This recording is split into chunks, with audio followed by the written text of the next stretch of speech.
Well, hello again. Welcome to Horror in Detail.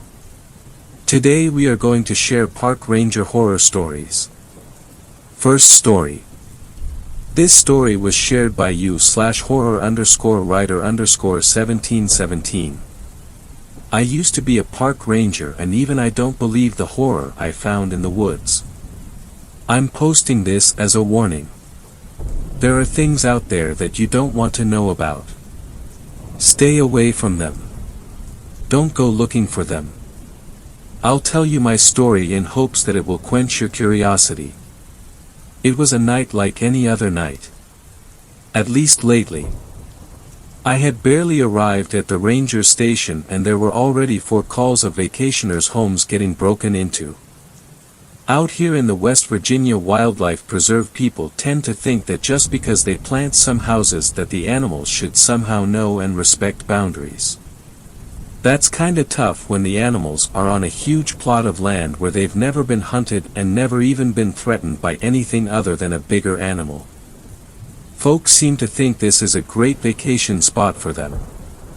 What they don't realize is it's also a great vacation spot for the animals. I hopped in the company truck and started toward my first destination of the night. An elderly couple had been terrorized by a deer that literally broke in through a sliding glass door. They managed to trap it in a side room and needed someone to go release it. I got elected. When I got there, the vacationers looked like the ones caught in headlights. They were still wide-eyed. I could tell they were in shock. I had them go into another room and close the door. Once they were out of the way, I found the closest door to the outside and opened it. Then I went to the room with the deer in it. I slowly opened the door and was shocked to find the room covered in blood. The deer was laying on the floor panting. I approached it, slowly circling around to leave the doorway open, hoping to give it an escape route. The closer I got, the more I realized this deer wasn't going anywhere. Its side was covered with claw marks. At first I thought a coyote had attacked it, but the marks were too far apart. They were large enough to be caused by a bear, but the individual claws were too far apart. I'd never seen anything like this. If I had to compare it to something, I'd say Freddy Krueger sliced it up. The deer's eyes went wide when I approached it, but it didn't jump up and run. I took this as a bad sign. Its breath came in ragged gasps as I struggled to roll it over.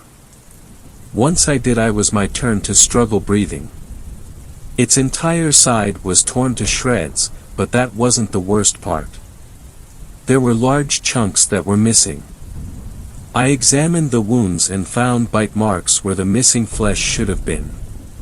But the bites were massive.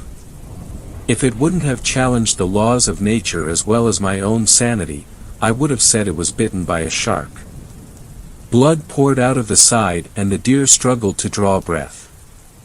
I stood and left the room, leaving the poor creature the dignity of a private death. When I went back and it was still. I took pictures with my cell phone and tried my best to carry the creature out without making more of a mess.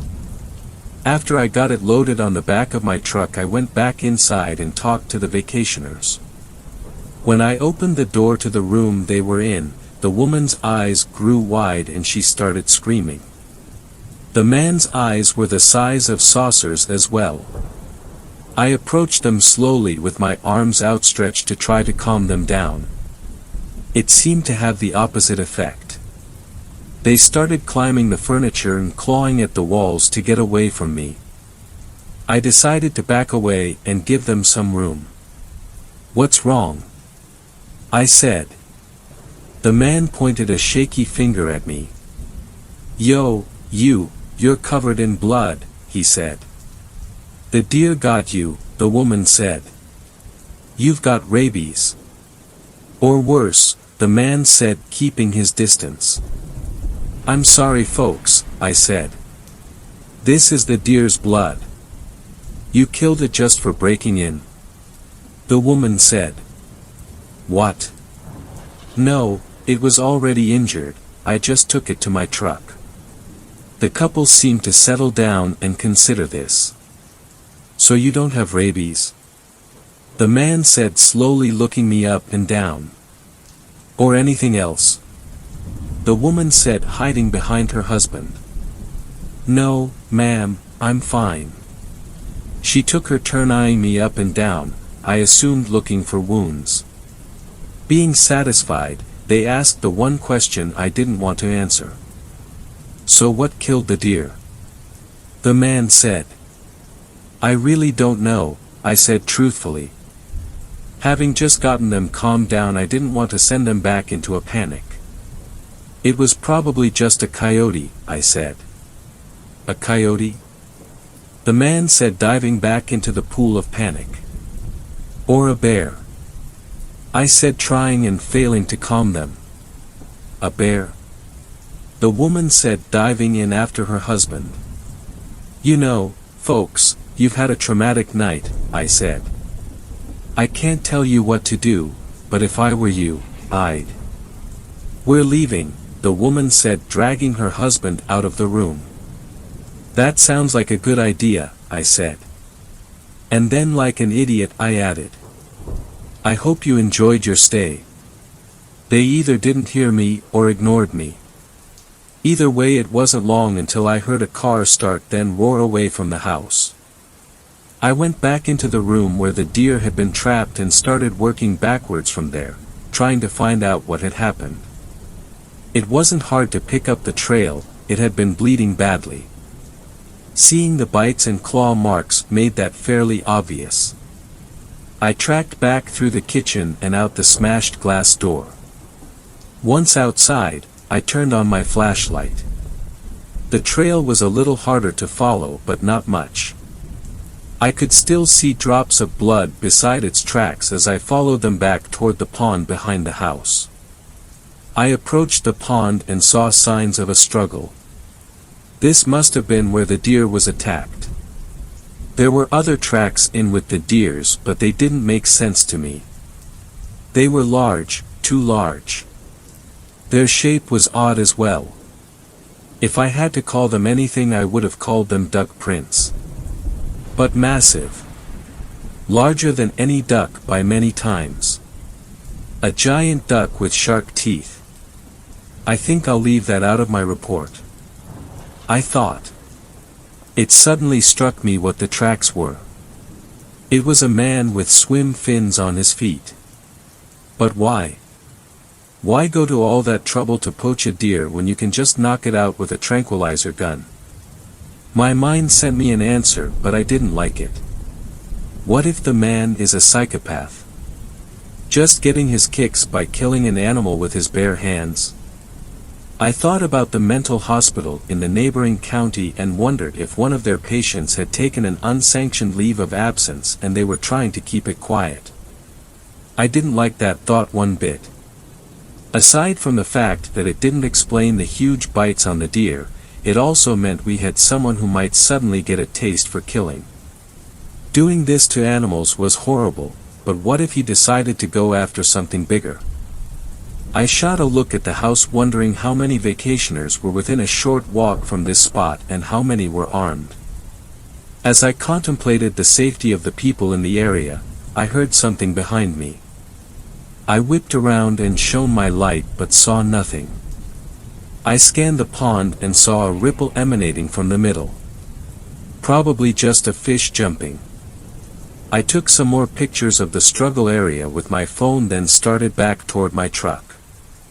I had more calls to answer and this riddle would have to wait. I drove halfway around the lake, around 3 miles, to the other vacation home where a break-in had been reported. When the woman in her 30s answered the door, she took a step back. "Oh my," she said, looking at the dried blood all over my uniform. "Good evening, ma'am, sorry about my appearance," I said. "Did you report a break-in?" "Yes, we did, please come in," she said in a friendly tone, yet gave me a wide berth while closing the door. She led me upstairs to the kitchen. For some reason I was expecting to find blood all over like with the last house. However, this was a completely different mess. She showed me the door. It had been forced open but not shattered like the last one. There was only a small amount of glass broken. Then the door latch had been unlocked and the door slid open. There were faint images of my giant duck tracks like the last house. My spine turned to ice. This house was over 3 miles away from the other. There were many more people in that space that might have fallen victim to this crazed person. The woman showed me the rest of the kitchen and the mess that had been left. There were a few cans of sardines that had been opened and eaten and also some cans of tuna fish. The strange thing was how they were opened. The cans had been torn into with something sharp but not a can opener. The marks looked like they were torn open with claws. I shuddered to imagine the amount of strength it took to do something like that. And then I spotted it.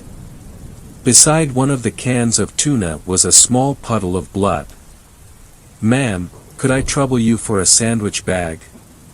I said. She handed me one and I carefully tried to scrape as much blood into it as possible. I sealed it and put it in my pocket, then went out through the broken door. Behind the house, just like with most of these vacation houses, there was a pond. I traced the tracks back to it and they disappeared at the waterline. I shone my light over the water, but the only thing I saw was a stray turtle. I stared at it for a long time as though it would somehow give me a clue as to what was going on. "What should we do?" the woman said, nearly scaring me half to death. I hadn't heard her follow me out the door and into the yard. "I'll send someone around to look at that door in the morning," I said. "In the meantime, it might not be a bad idea to sleep in a room that has a lock on the door. I'm sure they won't be back, but just in case." She didn't seem very comforted by that idea, but thanked me as I left. The next 2 reports were just teenagers breaking in and stealing beer. That was it. No bloody wildlife, no weird tracks, just kids being kids. I went back to the station, changed out of my bloody uniform, and spent the rest of the night filling out reports on what had happened. When my shift was over and I passed on what had happened, I took a little trip to the neighboring county. I stopped in at the mental hospital and asked if they had any escapes lately. The nurse looked at me like I had asked her if she was wearing deodorant. "We don't have escapes," she said with obvious pride that showed as arrogance. I thanked her and left, feeling less than satisfied with her answer. Next, I stopped in at the local police department and asked one of my friends on the force if they could analyze the blood sample for me. I shared my thoughts that there might be an escapee from the mental hospital and the blood sample might help us find out who and track him down. It was well past noon until I got to bed. That night when I got to work, it was pandemonium. There had been more break-ins and people were starting to panic. The owner of the resort was frantic. People were canceling left and right and wanting their money back. When I walked in, he stormed his pudgy face right up into mine. "You told people to go home," he fumed, glaring up at me. I merely suggested. "Do you want to pay their rental out of your salary?" "I work for the state, not you," I said. He turned a deeper shade of red. "Would you rather see people in body bags instead of animals?" I said. "That wouldn't do much for business, now would it?" He turned fire engine red and stormed out mumbling, "We'll see." I investigated 5 break-ins that night. Only 2 of them were legit. The rest seemed like half-hearted attempts to stage a break-in so they could get out of paying for their rental. The 2 real ones shared the same characteristics as before. Just enough of a broken window to open the door. The cans of whatever seafood was available. They even got shrimp out of the freezer. Everything about the way the intruder acted pointed to a person. All I needed to know was who. Again, I followed the tracks back to the nearby pond. I stood for a long time studying the surface of the water. I knew these ponds were all designed the same. A roughly 40-yard by 40-yard body of water around 5 feet deep in the middle, stocked with mostly bluegill for catch and release fishing. Anyone using these ponds to hide would have to be holding their breath for inhuman periods of time. I stared at the surface for 20 minutes. If someone was out there, they had an invisible snorkel or an extra set of lungs. After my rounds of investigating and reporting, I decided to stick around and do a little extra investigating. I ran home, grabbed my swim trunks, mask, and snorkel, and went to the site of the most recent break-in. I waded out into the water, unsure of what I would find when a snake slithered past me. I let it go and waded deep enough to where I could swim. I hovered at the level of the surface, dipping my mask underwater to get a glimpse of whatever there was to see. There wasn't much. Fish, underwater plants, and lots of water. Just what you would expect from a pond. As I kept going towards the middle, the water was getting deeper. I now couldn't touch the bottom. I had to float on the surface. Looming in front of me was a dark spot on the bottom of the pond. I took it for a rock but swam close enough to investigate anyway. In for a penny, in for a pound. As I drew close enough to hover over it, I realized it wasn't a rock. I took a deep breath and dove to find out what it was. The further I swam down, the further I was able to swim down. I kept going and going. Light disappeared. I was sure I had been swimming straight down for a solid minute without touching the bottom. I turned and looked up. The surface of the pond was only a pinprick of light. My lungs screamed at me to turn around. I had no choice but to comply. I clawed at the water in desperation. It seemed like I was swimming in mud or something was pulling me down. Almost like a force or current pushing against me, wanting me to drown before I could fully explore this hidden secret. After what felt like an eternity, I broke the surface of the water and gasped for air. I swam over to the shallows and walked out of the pond. I collapsed on the shore and lay there for a long time trying to regain my breath. As my brain received oxygen, I thought about what had happened and if it had been real, an illusion, or if I had just gotten turned around somehow and stuck at the bottom. I had to find out. I wasted no time driving 2 counties over and renting some dive equipment, along with a light.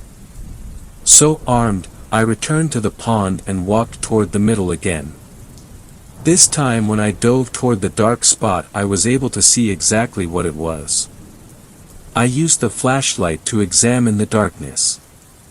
As I swam deeper, the sides closed in on me as if I was swimming down the gullet of some massive fish. I've never been claustrophobic before, but that was rapidly changing. I barely had any room to maneuver as the sides closed in. I contemplated turning around, but there was no room. I could feel myself start to panic. I had to focus to keep my breaths regular. I was very close to a panic attack when suddenly the tunnel opened up again. The sides grew further apart. I checked my watch and I had been under for 15 minutes. The sides of the tunnel had spread out so far they were barely visible and I could see a light ahead of me. I swam toward it, desperate to get out of this water. I broke through the surface and looked around. I was in the pond. Somehow I had gotten turned around and was back in the pond. I swam to the side until I could stand and walked out to the shore. Looking around, I made a startling discovery.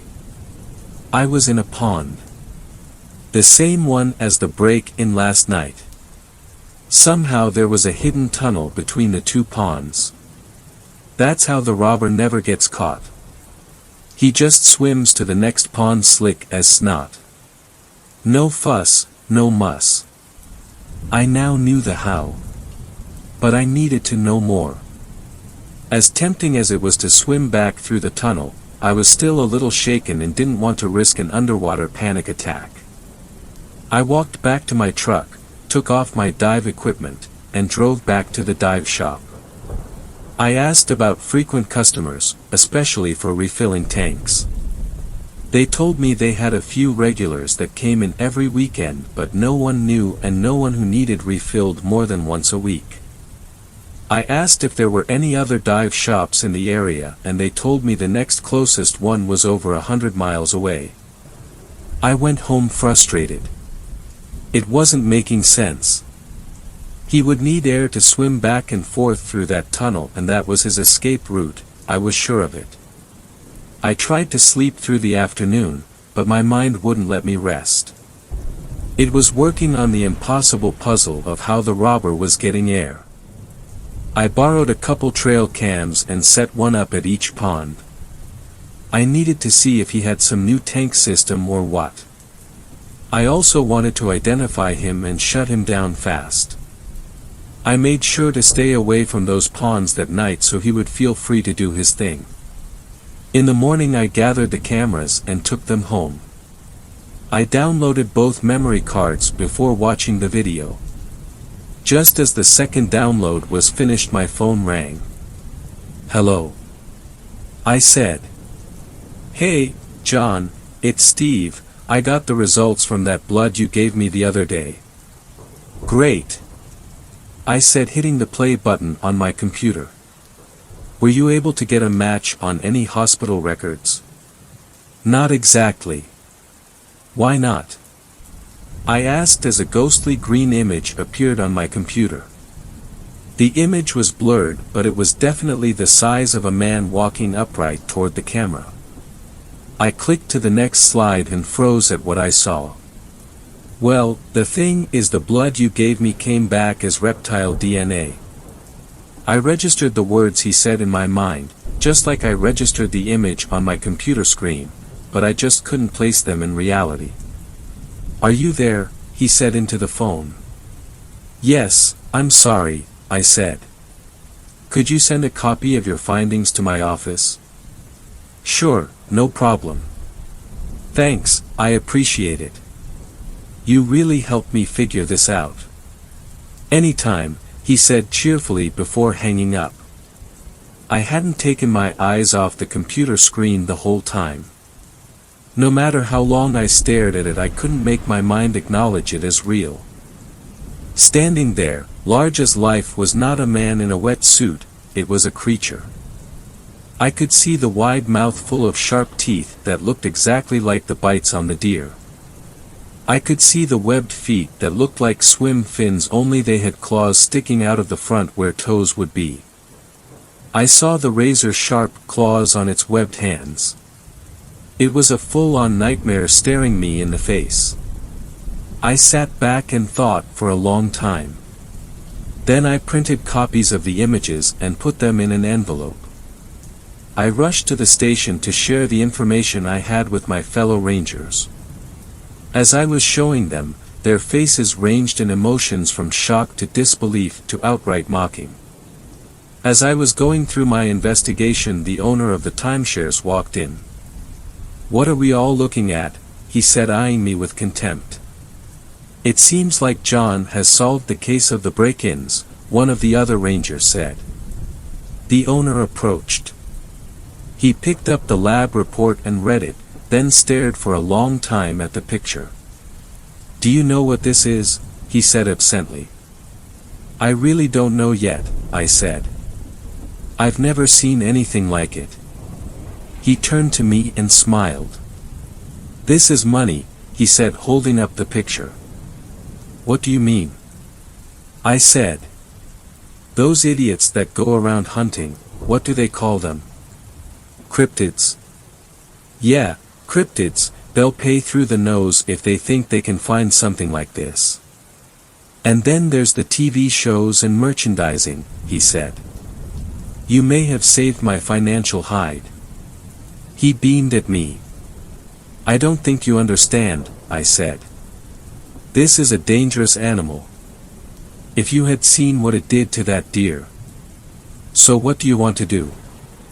Hunt it down and kill it? Maybe not kill it, but definitely tranquilize it and take it to a secure location where it can't hurt anyone. You dumb son of a bitch, he yelled. I could make a mint. I wouldn't even have to repair those houses. They would all rush in to investigate and leave piles of cash in my bank account. But what about the people? Who cares about the people, he said. Throw them all out. I've got the chance of a lifetime beating down my front door and you want to flush it down the toilet because you're scared someone might break a nail. He was breathing hard and staring up into my face. The air was charged with fury. His and mine. And then a sudden calm came over him. Charles, he said, addressing the lead ranger. Isn't this a wildlife preserve? Yes, it is, Charles said warily. And aren't the wildlife on this preserve protected from all tampering by law? Well, I guess so, Charles said. What if those animals present a threat? I said to Charles. How many deer were killed by coyotes on this preserve last year? The owner said. Dozens, Charles said. Were the coyotes removed from the preserve? No, Charles said.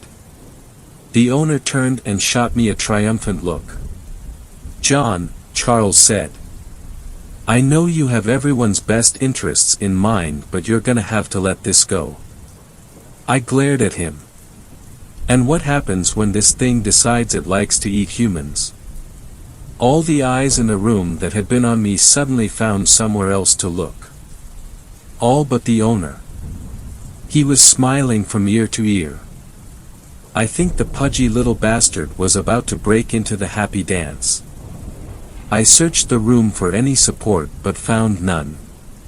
I pulled my badge off my shirt, quietly laid it on the desk and left. If that was the end of my story, I would say I had failed. I took my pension and rented one of the houses on the preserve. The owner had leaked through social media that a cryptid had been spotted on the preserve. As he had guessed, the cryptid hunters and TV crews came in droves, renting everything in sight. My goal was different. I already knew it existed. I knew how it got around without being detected. I stayed at one of the break-in houses. Every night I took a huge tuna I had bought fresh that morning and laid it out beside the pond. I sat in the dark living room and watched the first night as it approached the fish with more caution than curiosity. After sniffing it for a long time, it grabbed it and dove for the pond. Each night after, I laid out a fish and the creature became less cautious. It was being fed and the media frenzy was starving. The hunters had found nothing. There were no sightings as long as I fed it. Everyone had their cameras set up. The few that roamed around left me alone when they saw someone in the house. I guess they thought I was another cryptid hunter and respected my privacy. As the number of sightings stayed at 0, they started turning on the owner, calling him a fraud. His reputation plummeted. After a week with no sightings, people started leaving. In desperation, he did the wrong thing. He hired an actor to dress in a creature suit and roam around. Of course the hunters and shows saw right through this and destroyed what was left of his reputation. I had rented the house for 2 weeks. Between the rent and the fish, my money was running out. I had kept the people safe, but what would happen when I stopped feeding it?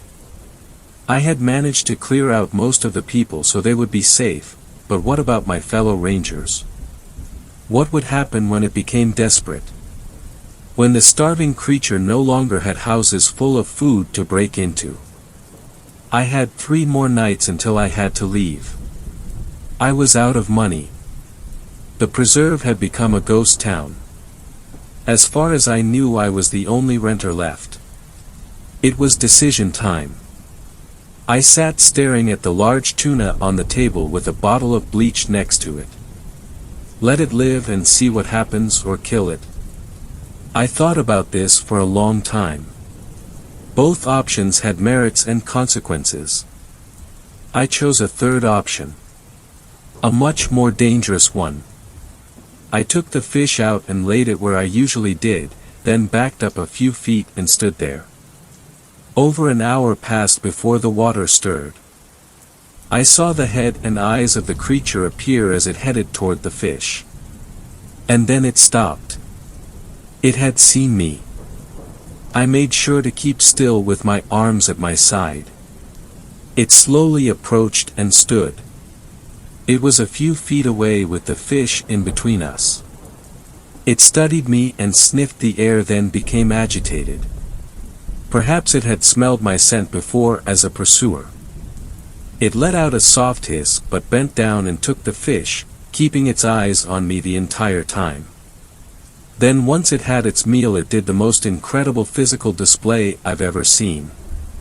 It leaped 20 feet in the air and landed in a perfect dive right in the middle of the pond, leaving almost no splash. I let out a breath I didn't realize I'd been holding and collapsed to the ground shaking. Once I had recovered, I went back inside and fell into a fitful sleep. That was only part of my plan. The next night would decide who lived and who died. I did exactly like the night before, minus the fish. The creature approached, stepped up to me and looked around for the fish. I showed it my empty hands. It sniffed at them and growled, having smelled the scent of fish. It looked at my hands and I wondered if it was going to bite them off as a substitute. It hissed at me and sniffed my face. I saw it flexing its claws the whole time. I stared into its face, those massive razor-sharp teeth, and swallowed hard. I did all I could to stay still, to show it I wasn't a threat. My heart hammered in my chest.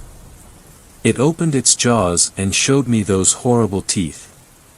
Its breath was a horrid stench I had never smelled and hoped to never again.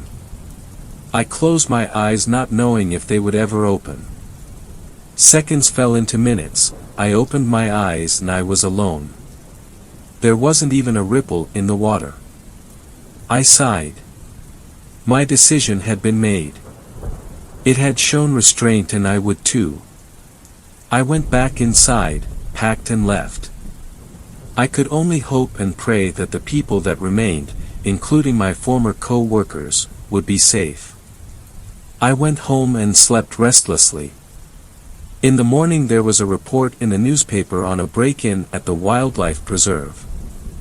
They said the only thing that was taken were cans of tuna fish. I smiled ruefully and wondered how long it would stay that way. If you're reading this, don't go looking for this thing. If you see it, don't tell others about it. Just leave it alone and hope for the best. Second story. This story was shared by you/Julia Tekohodl. Park ranger warning you to stay safe and leave your flashlights at home. I've been a national park ranger for close to 2 decades. Protocols have changed a lot in that time. I write this just to try to keep people safe for the next time you venture to the big outdoors. Let me tell you about the last park I worked. I can't be too specific about the location for my job's sake. Anyway, we had clusters of campsites that we rotated annually. The idea was to prevent one group from getting overused and worn down, let nature regrow a little bit. The winter had just passed, and our big summer season was a few months away. I'm sent out to check the suitability of the campsites to decide which ones need time to recover, and which ones we can open up. Winters here are cold. Not too many people camp during the winter aside from rugged masochists and Boy Scout troops led by people who believe they are rugged masochists. I didn't expect to find much out of the ordinary. The first site was clear and ready to go. As I'm trekking to the next site, I see what looks like some debris and junk down a ways in a river valley. Looks like some jackasses set up an unauthorized camp down there. Usually when that happens, they leave garbage and smoldering fires. This is going to be a pain to clear up. I approach, seeing the telltale wreckage of what must have been one hell of a party. Shit scattered everywhere, the skeletons of tents still raised up. And blood. I stop, and time stops with me. Pools of blood are spread out along the ground, next to signs of something heavy being dragged into the brush. I pull my radio off my belt and pause. I then pull my Glock 22 out of my holster and rack one round. I'm a certified law enforcement officer, but I haven't had to use my gun in a long time. I quickly look around for any movement, then get on my radio and call in for backup. While I wait, I listen. Silence. Silence in nature isn't good. Prey get quiet when they sense a predator. I hope all the birds are being still on my account. I edge forward slowly, looking for anyone or anything. A shredded plastic cooler. A tent that has been annihilated, with more blood splashed on the walls and inside. People died here. I know it. You can't lose that much blood and just walk off. But no people. Shreds of clothes, and a little viscera drawing all the goddamned flies here, but no people. I've seen bears rummage through camps and destroy anything that looked edible. There are wild hogs here that cut trails through the deep brush and are even more dangerous than the bears. But this isn't either of them. The devastation here, it's just too much. Some scourge of God came through here and just ripped everything to pieces. Finally backup arrives, and I'm sent to report to HQ. They even brought medics out here. I don't know why, there's no one here to save. One of the new recruits vomits at the scene. I'm glad to get the hell out of here. I get back and HQ is abuzz. Only 4 people work here, but calls are ringing, printers printing and the air feels electrified. The manager sees me and signals me to his office. He's pale, ashen-looking with bloodshot eyes. I sit down by his desk, and he goes to the door and locks it. I've never seen him lock that door. He asks me what I saw. I tell him, uninterrupted. He looks even paler afterward, and his hands tremble a bit. There's a very long pause, and I expect more questions. He doesn't ask any. I leave, then hear the door lock behind me. After a few minutes I hear him call someone up, and a long low conversation ensues.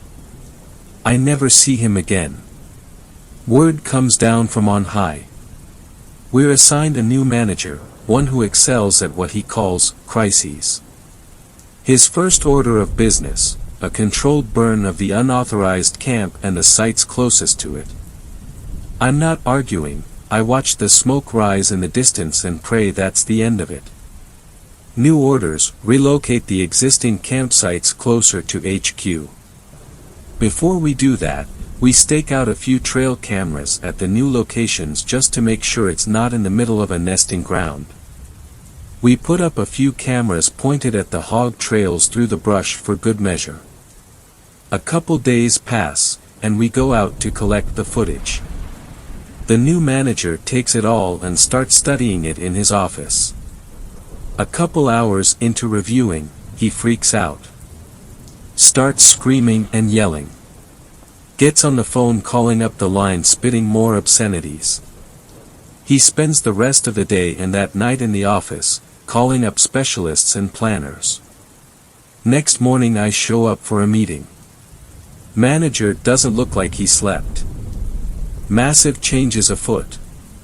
He lays out our new plans, including massively bright lampposts circling the park border as well as floodlights around the ranger station. Campsites need to be moved even closer in. Clear lines of sight from the light, if possible.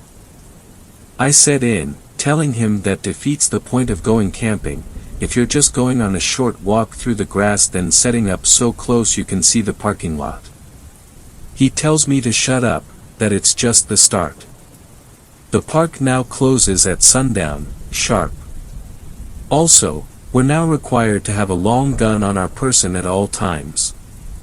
Now it isn't uncommon for rangers to carry an AR-15 or a Remington 870 shotgun going out in the deep woods.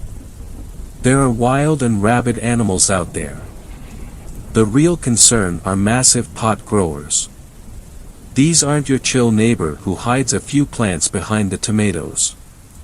They run the spectrum from large-scale suppliers who like their privacy and dislike law enforcement to anti-government crazies who think we have no right over them, the true patriots.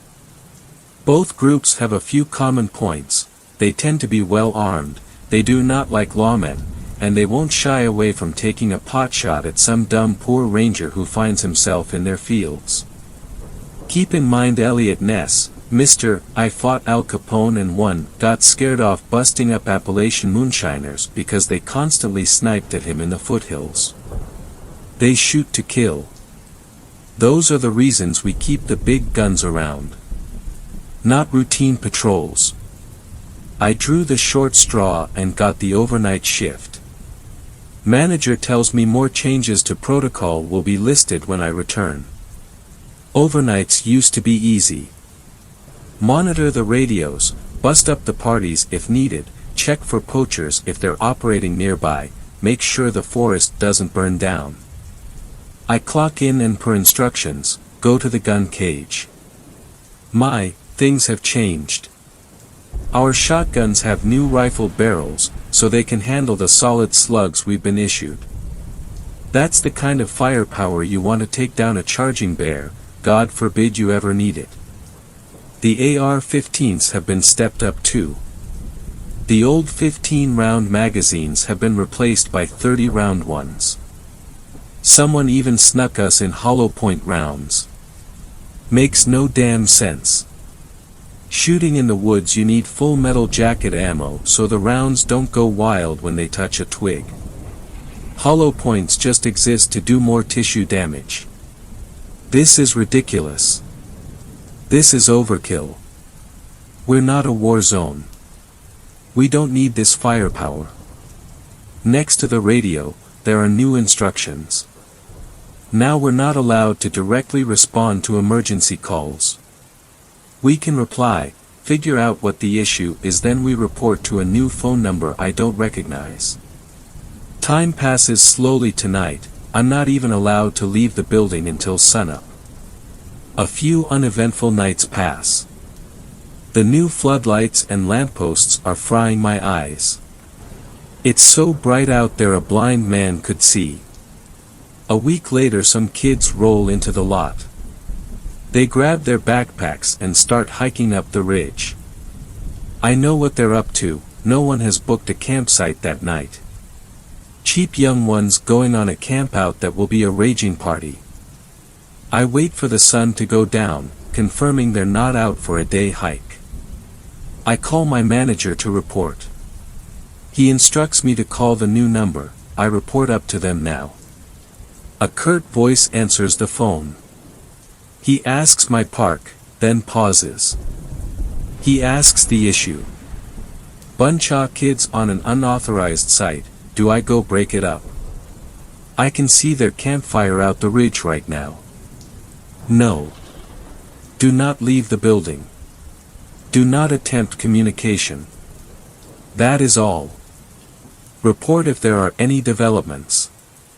Right after daybreak the manager rides up. It's real early. Have you seen them? Did they leave? No, the car's still there. Let them rest, they're probably all hungover.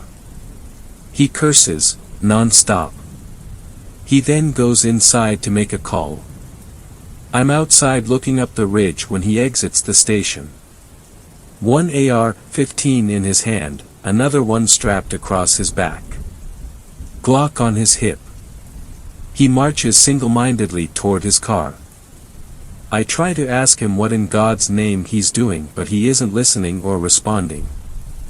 He takes a jerry can of gasoline from his car and marches up the ridge. I yell after him, to no reply. I consider following him, but that doesn't seem like a good idea. I go back inside and call the number. The same curt voice. The same direct questions. Yeah, the manager went up to that campsite. Armed to the teeth, and carrying gasoline. What did I do? Stay there. Do not interfere. Backup is inbound. Report if there are any developments. About the same time I start to see smoke wafting off the ridge, 2 vans ride into the lot at a screaming speed. A dozen men, heavily armed and armored, exit quickly. I go out to check. Who are you guys? What's going on? The men are all lined up with that impeccable military precision. One of them, a commander, I assume exists the vehicle last. He says. Which direction did he go? I mean, he's up there. I point at the increasing smoke. The men fan out and start jogging up the ridge. I hear rifles cocking as they leave. I try to shout after them, but no response. I look at the vans they came in. Large, nondescript. They just say, DOI response team, on the side. Half an hour later they return, dragging the manager with them. He is bound in zip ties. He screams. I did what needed to be done. Trust me. It's worse than they thought. We can't stop this. Burn it all. They throw him in the back and sedate him. The commander approaches me, my neck hairs bristle in cold fear. I need to see the office.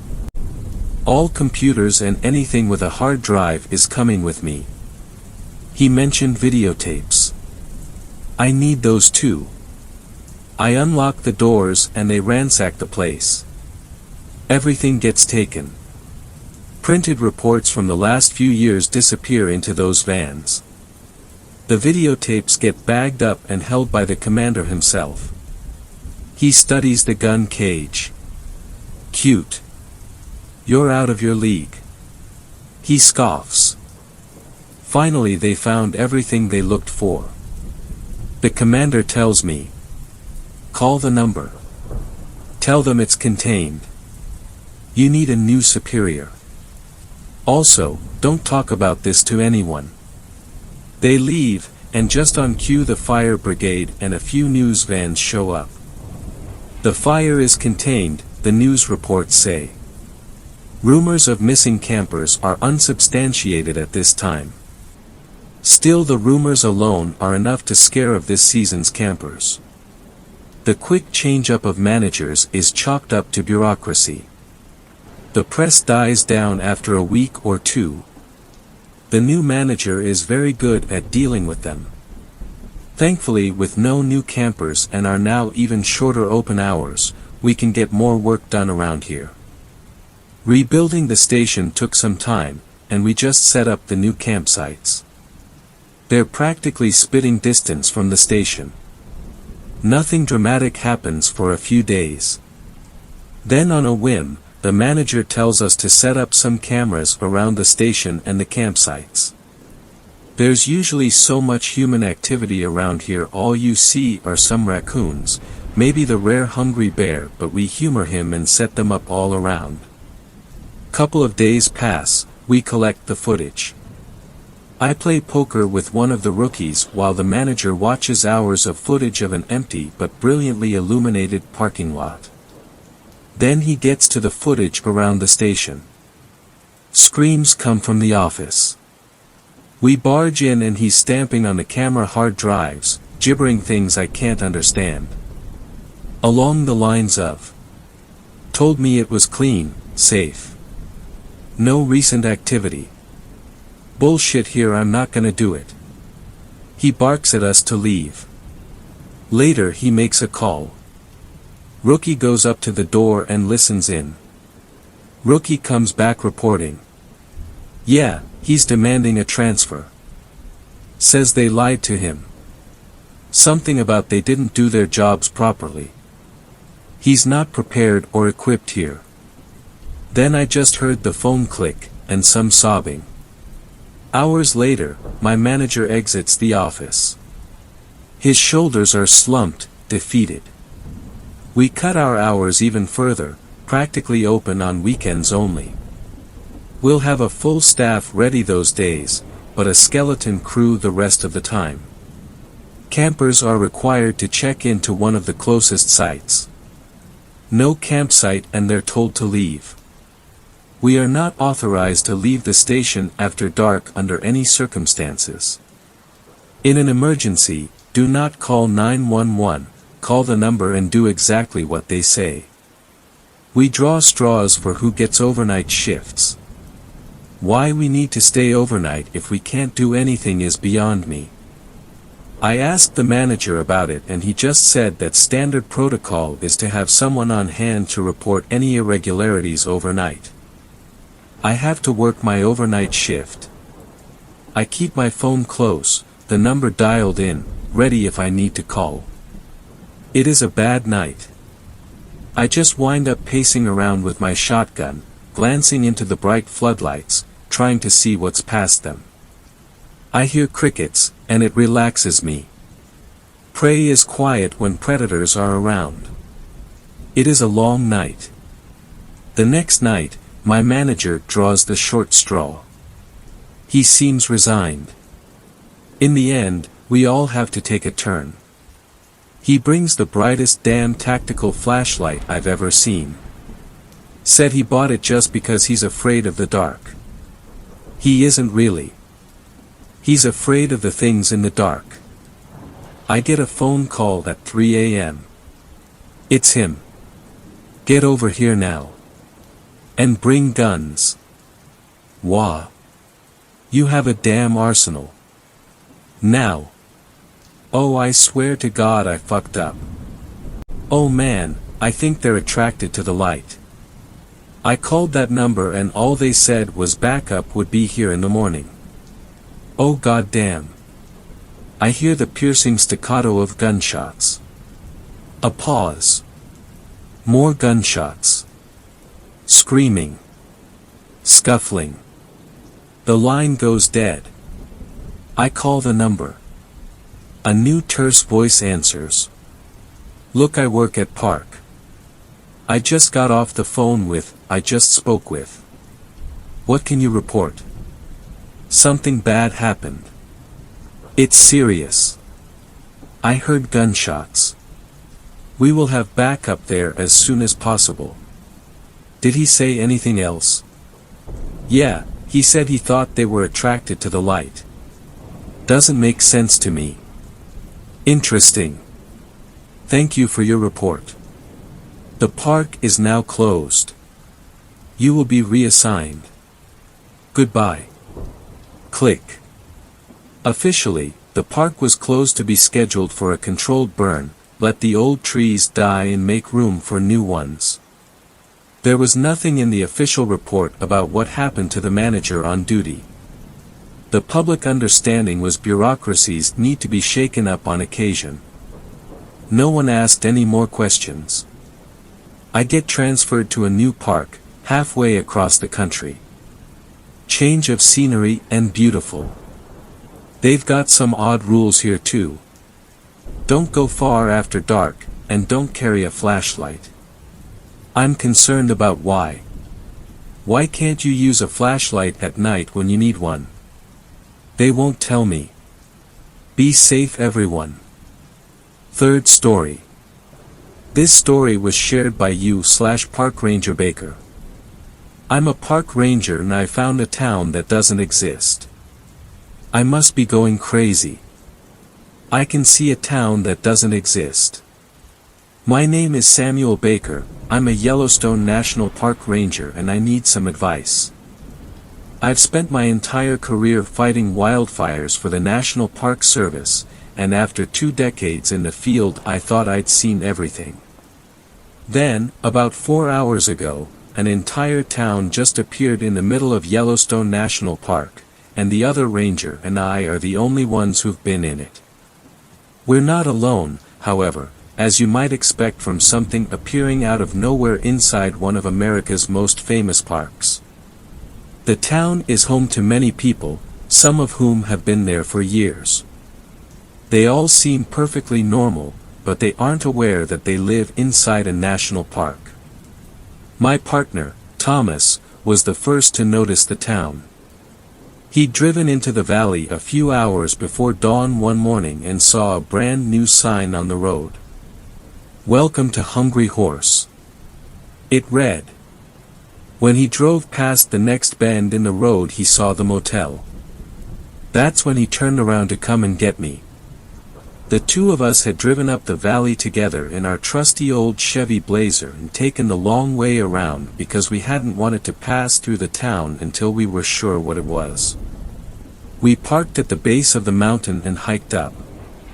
We walked across the railroad tracks and past a small gas station with a lone oil drum full of diesel fuel and another filled with water. The street was lined with old cars, some of which looked like they'd been there for a while, others which had probably just arrived that morning. Hungry Horse wasn't a ghost town, or even abandoned, it was thriving. Thomas and I entered the town cautiously, because despite appearances, this place could be dangerous. While we didn't run into any trouble, we did notice that everyone seemed indifferent to the fact they just appeared out of nowhere. Most of them ignored us completely, although a few gave us strange looks. Some of these people look familiar, I said, looking over at Thomas. He nodded. I know what you mean, Sam. I recognized a couple people in the diner too. It's weird. It's weird. Those words echoed in my head as I watched a man carrying a bucket walk down the sidewalk. It's weird, I repeated silently to myself. My eyes followed his movements. The man carried himself with confidence and purpose, but he never looked up at where he was walking. Instead he stared straight ahead and continued forward without looking back once. He disappeared around the corner of a building and I noticed another person staring directly at me. He was tall and thin, wearing a black hiking jacket. His face was pale and he was bald. He was standing in the doorway of a small coffee shop. He reminded me of the missing hiker we had searched for last week. That's when I realized why I recognized some of the people here. They are all people who have vanished from national parks. That's how we found out that almost every single person in Hungry Horse had been reported missing from national parks. We spoke to everyone we could find. Some refused to talk, others were friendly enough, but none of them knew anything about why they were there. As far as they were concerned, they lived in Hungry Horse, Montana. They weren't sure exactly when they arrived there. A lot of them couldn't remember much before arriving in Hungry Horse. They also told us they'd been here for years. Many of them had been born and raised in the town and believed it was the real deal. They all knew the townsfolk by name and went to school with them. One woman, an older lady named Irene, told us that she had no idea that she'd been reported missing. She worked at the local hardware store and had been living in Hungry Horse for more than 45 years. What about your husband? I asked. Do you have children? Grandchildren? She shook her head. No. I've never married. How do you feel about being here? Do you miss anywhere else? Your family, maybe. Again, she shook her head. Not really. This is my home. As far as she knew, this was the only home she'd ever known. I tried to ask if she missed her family, but she just smiled and told me that her family was right here in Hungry Horse, Montana. We thanked her and left the hardware store, hopping back into our park ranger truck. We drove deeper into the town. I really don't like this, Sammy. Thomas said. I've had a feeling of being watched ever since we entered town. I looked over at him. He was staring at a man standing by a large semi-trailer outside the diner. The man was holding a jug of milk. I couldn't help but think of the hiker we'd found dead last week. Sam, are you listening to me? I snapped back to reality and looked at my partner. Thomas had started quivering in fear. Sorry, what did you say? I said, I think we should leave. I don't want to be here anymore. I looked around the town. There were so many people here. So many people who shouldn't be here. All of them were perfectly normal. Some of them even knew each other. How could there be so many people in a town that didn't exist? I agree. Let's go. I said. We drove away from the town and back to the ranger cabin. Thomas was still shaking. I'm going to call this in. He said. This whole thing is bullshit, but we better document it anyway. I mean, how could an entire town, full of missing people, just appear in the middle of Yellowstone? I nodded. Okay, I'll be in the cabin. I think I need some time to process all this shit. I sat down on the couch and closed my eyes. It all felt unreal.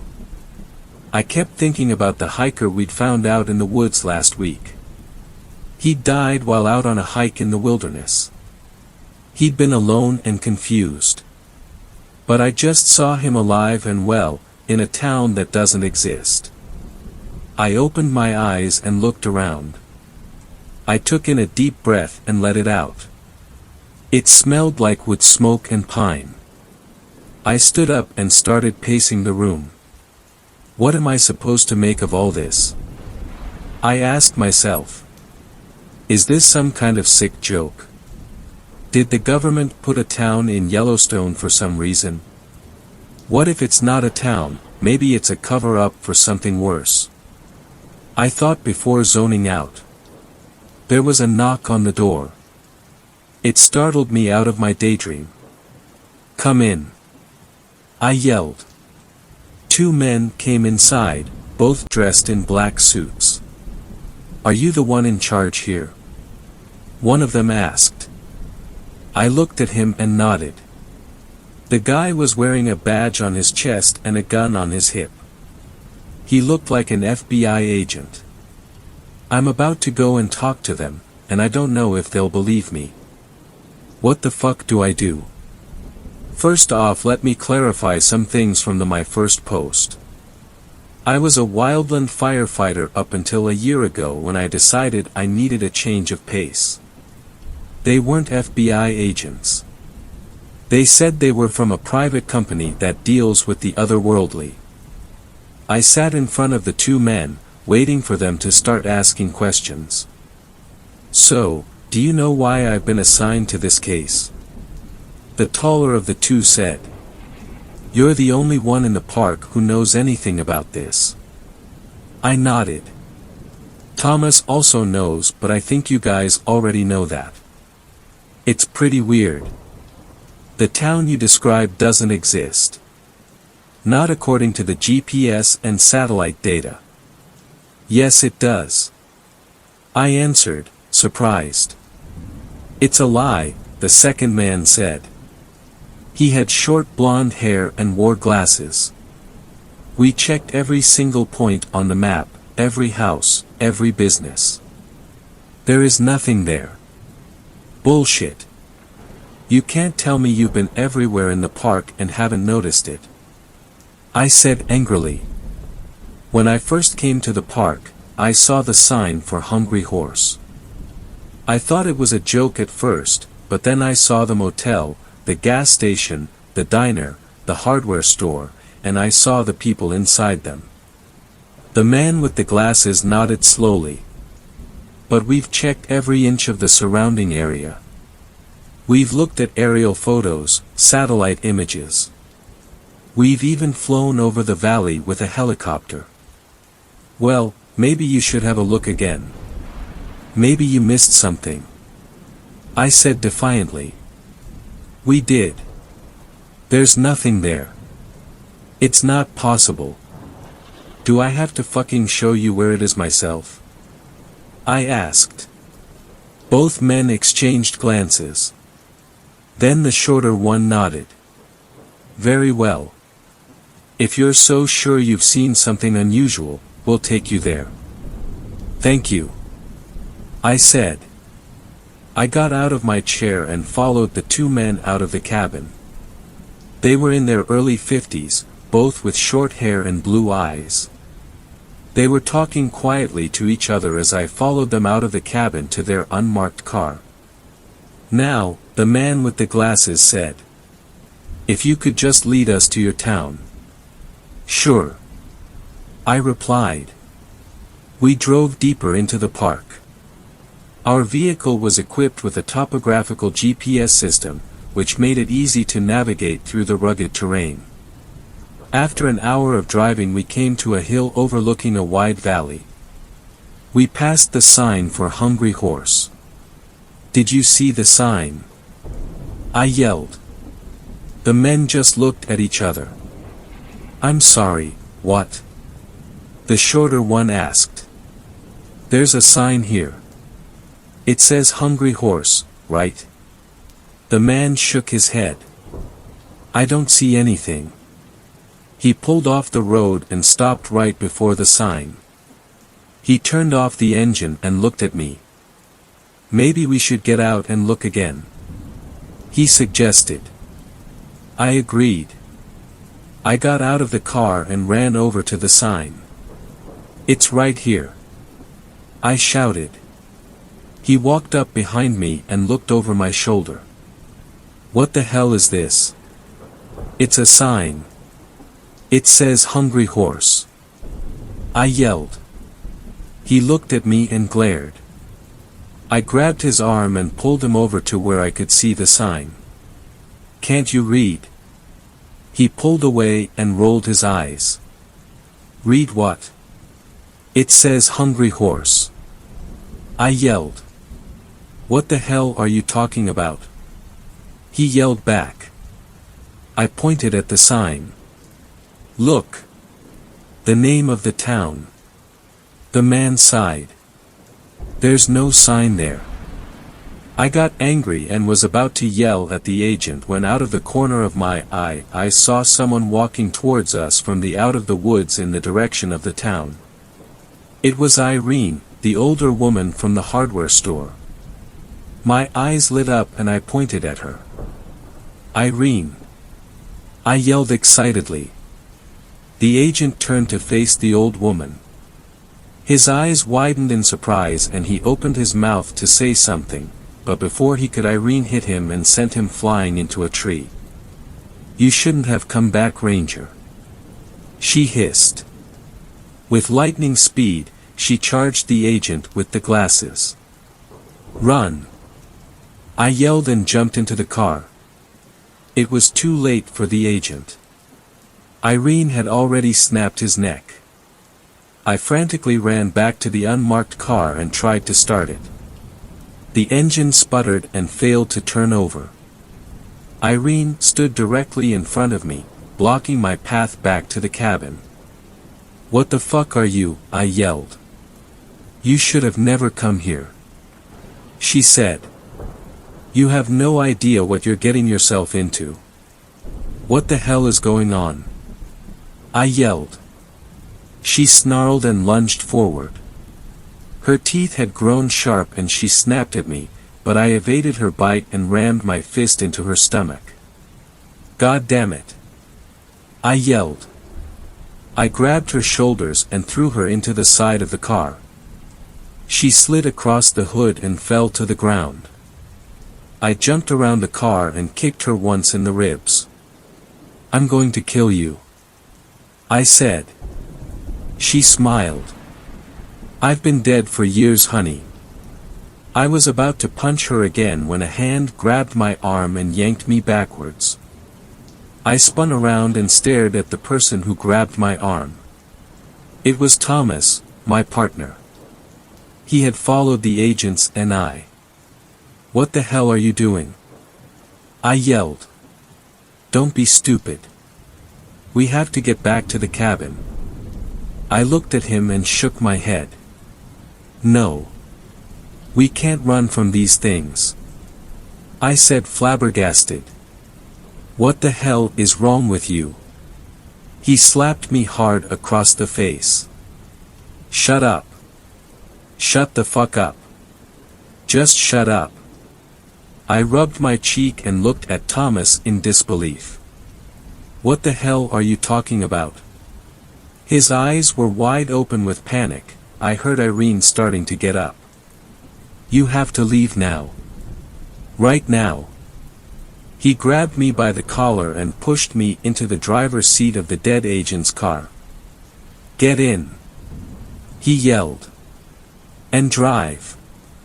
"What about you?" I asked. "I can't fight them anymore. You know how many Rangers they've taken." He said, "Just get out of here. We just found out about the town yesterday." "How do you know this shit?" I yelled. "You just found out about the town," he replied. "The fuck does that mean?" "Just go. I'll keep Irene occupied. Get back to the cabin and read my journal." "I don't believe this shit." He nodded. "I know." I pulled a 180 and sped back down the road towards the cabin. I saw Thomas jump on Irene in the rear view mirror. He looked bigger than he usually does.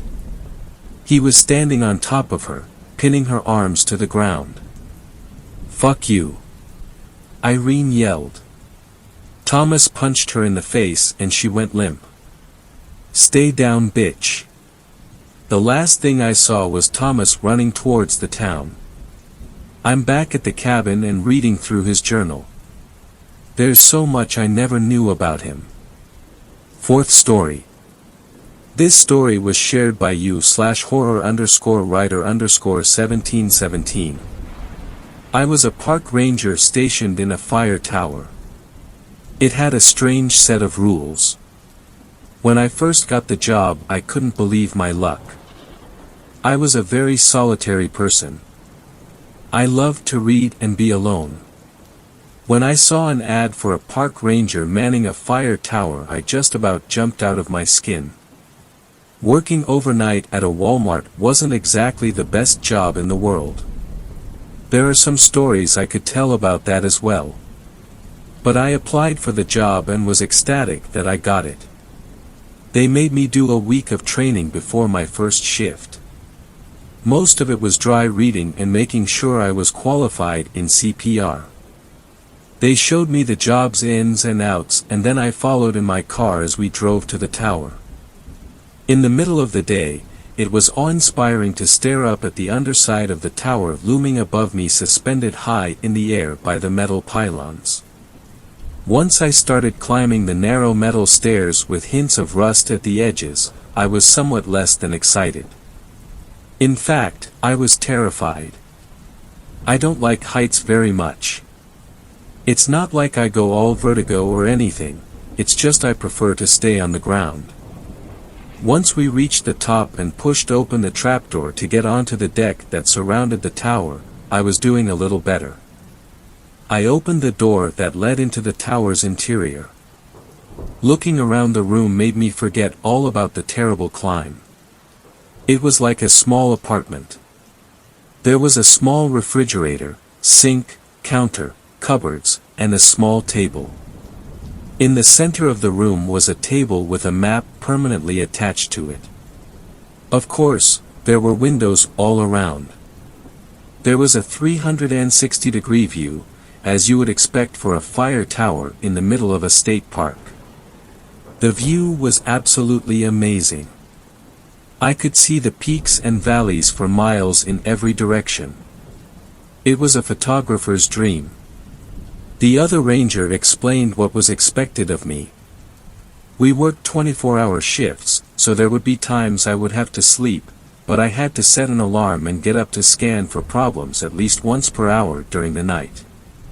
During daytime hours I had to scan every 30 minutes. There was a radio to report any trouble and a phone in case I needed to call the fire department. In my mind, I was already drooling at the thought of getting paid to take amazing pictures and sit around reading books. The ranger told me that it was extremely important that I read the rule book first thing.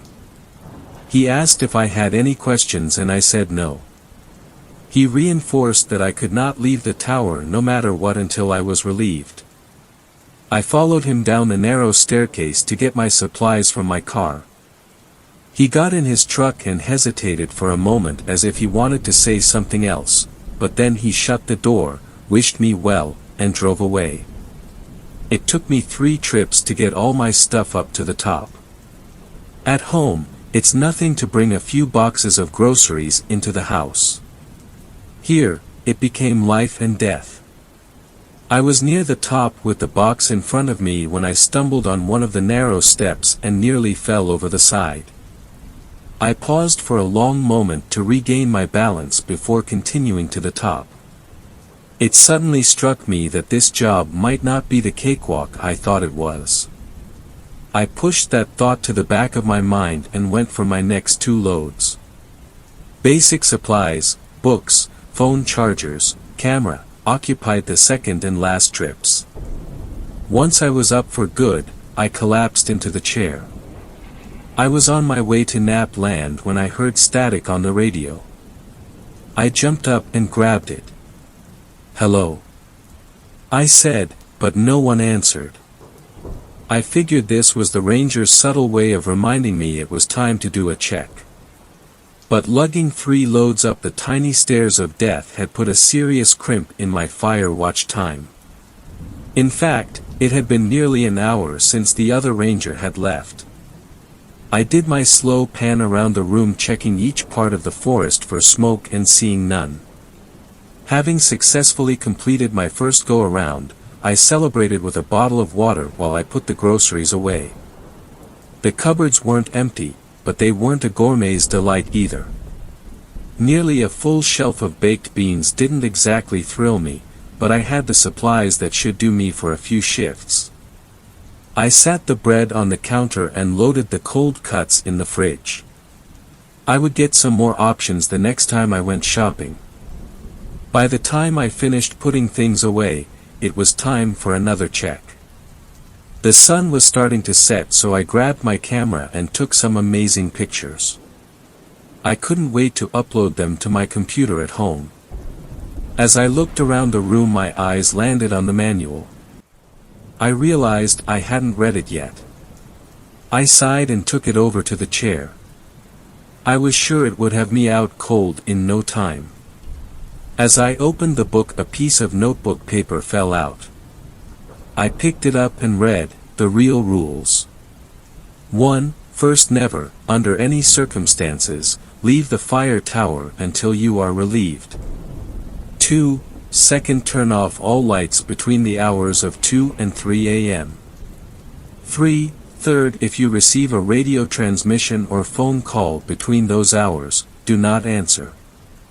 4th, if anyone knocks on the trapdoor during those hours, tell them they'll have to wait until morning.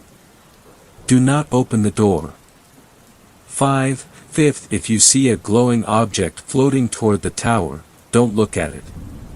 Cover your eyes and count to 50. When you open your eyes, it should be gone. If not, cover and count to 50 again. 6th, if animals surround the tower, don't go down to look. Fire your flare gun into the air twice 1 minute apart, then lock yourself in the bathroom and hope for the best. I sat the note down and stared at it. Was this a joke? Were they having some fun with the new guy? I wasn't looking forward to getting hazed at 2 o'clock in the morning. I put the note back in the book and skimmed through the manual. It was a real snooze fest of standard rules and nonsense. For the next check, I decided to use binoculars. I was rewarded by seeing a bear and 3 deer. I pulled out my camera and took some pics, but the zoom wasn't quite as much as I needed to get some really good shots. You could still tell it was a bear, but it was a little blurry. I decided to go camera shopping with my first paycheck. What's the use of having this spectacular view if I can't take good pictures of it? Soon after sunset came the twilight. The sky lit up a brilliant orange. I took some more pictures and did my scan. I was just about to go back inside when I noticed a thin wisp of smoke in the distance. I grabbed my binoculars and tried to get a better view, but there were too many trees in the way. I pulled out my compass and got a general direction, then grabbed the radio and called the ranger on duty. I told him I had a fire, and gave him the direction and general distance. He acknowledged and said he would check it out. I stayed glued to my binoculars waiting to see the smoke lessen. Minutes seemed to each take an eternity as the smoke continued to rise. Nearly a half hour later the radio came to life. "Hey, rookie," the ranger said. "Did you find it? Did you put it out? I still see smoke. Did I tell you the wrong place?" I said into the radio all in one breath. "Whoa there," he said. "Everything's fine. It was just a campfire." "A what?" "A campfire," he said. "Nothing to worry about." "A campfire," I repeated in a daze. "Yeah, you'll want to see more smoke and it should be a lot thicker and darker before you call it in." I stood in silence, my face beat red with embarrassment. "Cheer up," the ranger said into the silence. "At least you didn't call the fire department." I looked over at the phone knowing I was mere minutes from doing that very thing. "Yeah, thanks," I said. "Sorry about that." "Don't worry, kid," he said. "At least you erred on the side of caution instead of letting the forest burn down." I put my face in my palm and shook my head. So much for a good first impression. Twilight had faded, leaving a few last vestiges of light as the clouds transformed from dirty gray to black. I began to realize just how alone I was out here when the canopy of the night fully fell. Doing my checks from inside was nearly impossible. I had lights on and every window I looked out of became a mirror of me looking back in at myself. Alone in a wooden box suspended 100 feet above the ground made it that much creepier. I stepped out onto the deck in the cool evening air. The total darkness was oppressive. I couldn't see anything. How was I supposed to see smoke? I did a slow walk around the deck looking out blindly at the trees. As my eyes adjusted I was able to make out some shapes of the mountains and even the soft glow in the distance of the nearest town. That was small comfort to know that things still existed out in the world and I hadn't been plunged into this cover of darkness. I finished my check and stepped back inside. After being out in the darkness it was way too bright. I turned off the main overhead light and the light over the entrance. The room settled into a comfortable glow with enough light to see but not blind. In fact, it was a little too cozy. I felt a nap coming on. I laid down on the surprisingly comfortable cot and closed my eyes. I woke sometime later to static sounding on the radio. I reached for the radio to answer it, but something in the back of my mind told me not to. I looked at my watch and it said, 2:12 a.m. I froze. Looking around the lit room I thought about the strange rules I had read earlier. I reached up and turned off the light, plunging the room into darkness. As my eyes adjusted and I could see a few things I looked out the window and could swear I saw someone peering in at me. Just then I heard static on the radio. There was a voice trying to get through but it seemed too weak. I waited to see if they would call again. A minute later static sounded again, beneath it I heard the voice. It was a little stronger this time, I could just make it out. "Help me," it said in a feeble yet insistent voice. I reached for the radio, but something made me glance at my watch first. It was 2:23 a.m. I faltered and didn't answer. Those creepy rules, I thought. What if they're real? I've already broken one by having the lights on. What happens when you break the rules? I sat in silence, wanting to know the answer but at the same time not wanting to know. The radio call came through much more clearly this time. "Help me. Can't anyone hear me? I need help." The voice sounded desperate. I couldn't tell if it was a man or a woman. It had a strange quality that I couldn't quite place. I fought the urge to answer, not knowing if I would be fired for dereliction of duty or not. This what I was out here for. I needed to answer, but my mind just wouldn't let go of those rules. The minutes ticked by like hours. 3 more times the radio sounded out its plea, each time sounding more desperate. I watched the time, counting the seconds until 3. When the time finally came, I picked up the radio. "Whoever was calling for help, please state your position so I can relay help to you," I said. "Who is this?" came the answer on the radio. "This is a park ranger manning a fire tower." "Well, Park Ranger, I've been on this channel all night and yours is the first voice I've heard." That's not possible, I thought. "I had several calls for help over the last hour," I said. "Are you sure?" "Absolutely. I wrote down the time of each call." "Then why didn't you answer them until now?" I paused. What could I say? Because a weird list of rules told me not to. "Ranger." I had. I said hesitantly. "Extenuating circumstances." "Extenuating circumstances," the voice repeated as though tasting them. "And what circumstances would those be?" Whoever this was, they weren't going to let it go. "I'm not at liberty to say." "You mean like falling asleep and breaking the rules?" the voice said, sounding deeper, raspier, and more menacing. I froze. I hadn't turned the lights on yet, leaving the room in eerie darkness that left me feeling very exposed. I slowly panned around, looking out the windows and remembering the earlier feeling of being watched. "You can look all you want, but you won't see me," the voice said. "It's after 3, I said, hoping the terror I felt wasn't evident in my voice. "You have no power over me." The voice chuckled. It wasn't a pleasant sound. Normally you would be correct. However, you broke the rules. "What if I didn't know about the rules?" I said, grasping at straws. "Nice try, but you knew that you should be safe after 3. Damn it. I thought. It picked up on that. "So what do you want?"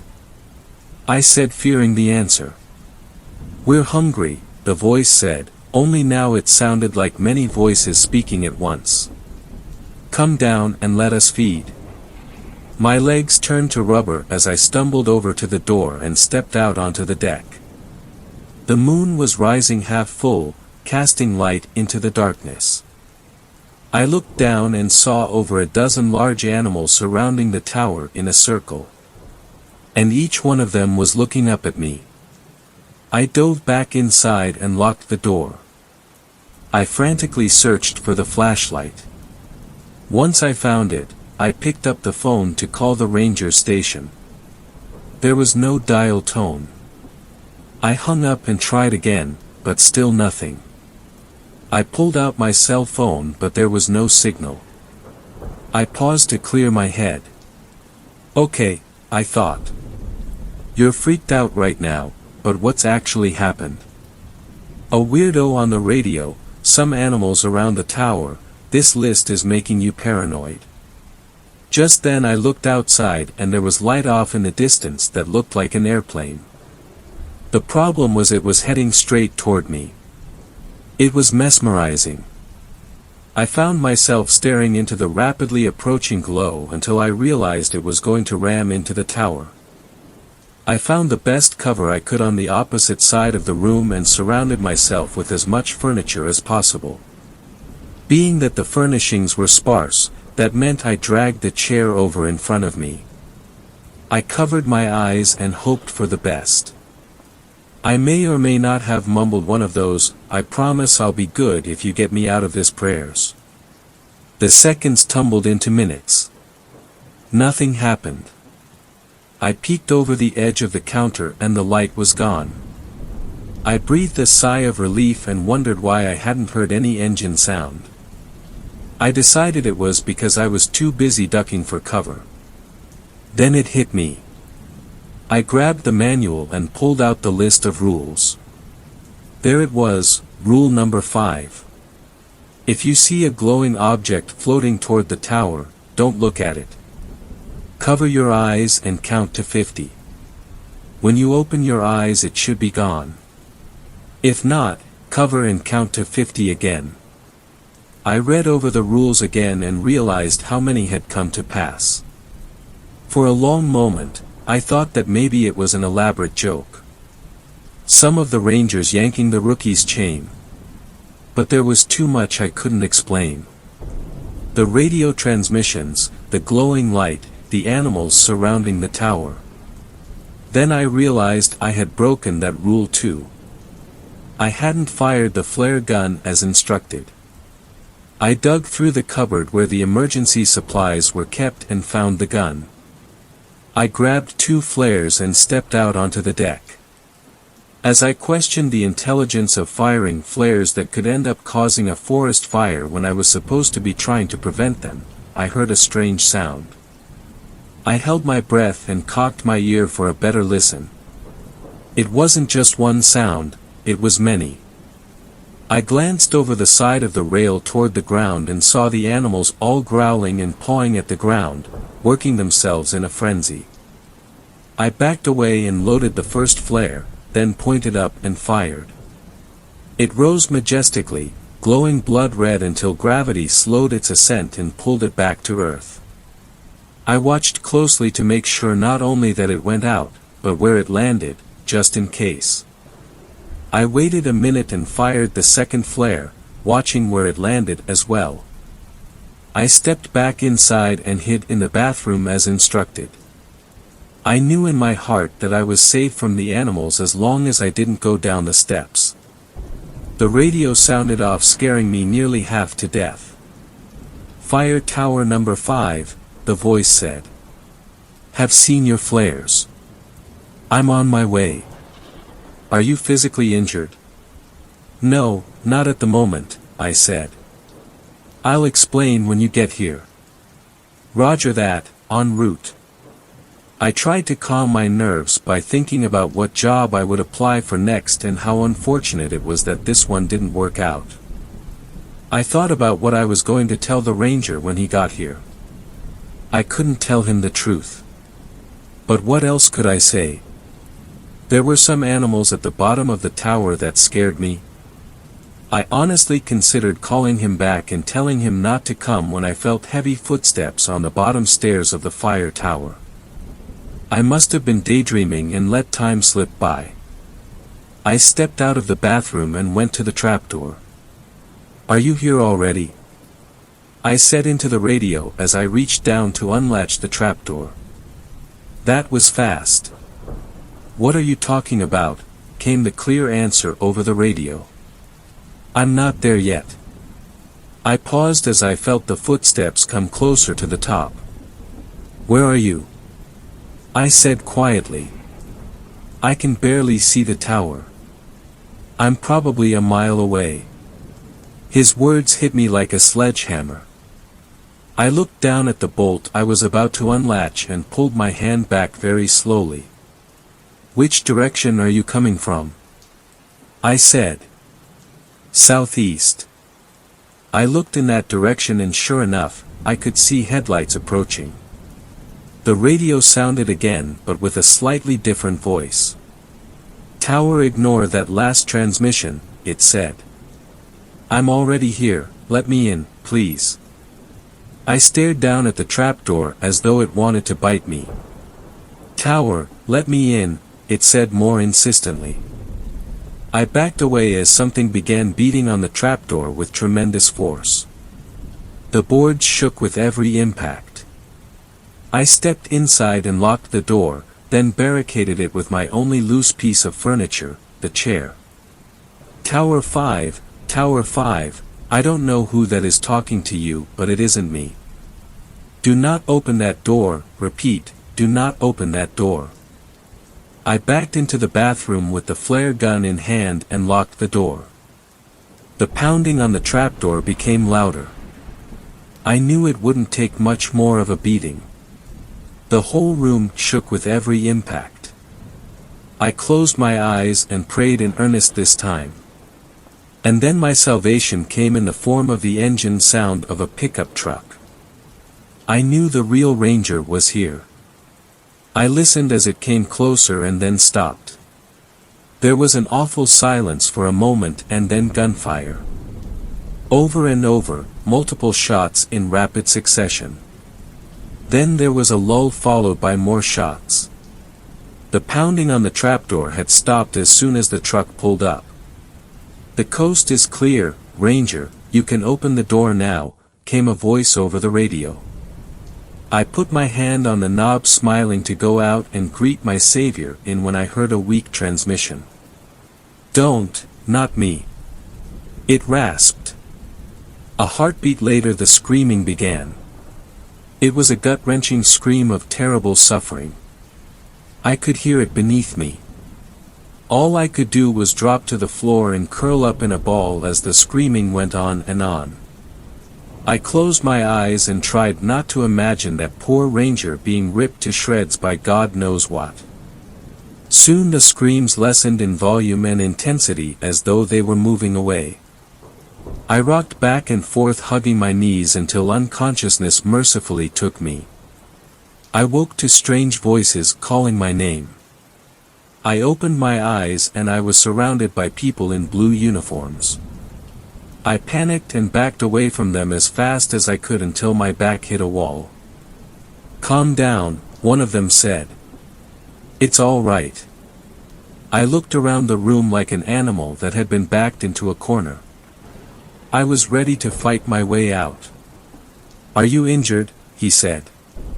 My mind raced to remember where I was. I looked out the window and it was morning. The sun was shining and I could see blue clouds. Everything from last night came back to me in a rush. I looked around the room and saw nothing out of the ordinary. I'm not injured, I said to the EMT. Can you tell us what happened here? A ranger said from behind them.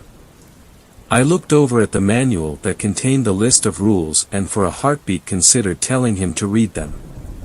No, was all I said instead. Can I go home now? The ranger glared at me, wanting answers and not getting them is frustrating, I know. Is he all right to drive? The ranger asked the EMT. They gave me the once-over, BP, lungs, heart rate, and didn't find anything to be concerned about.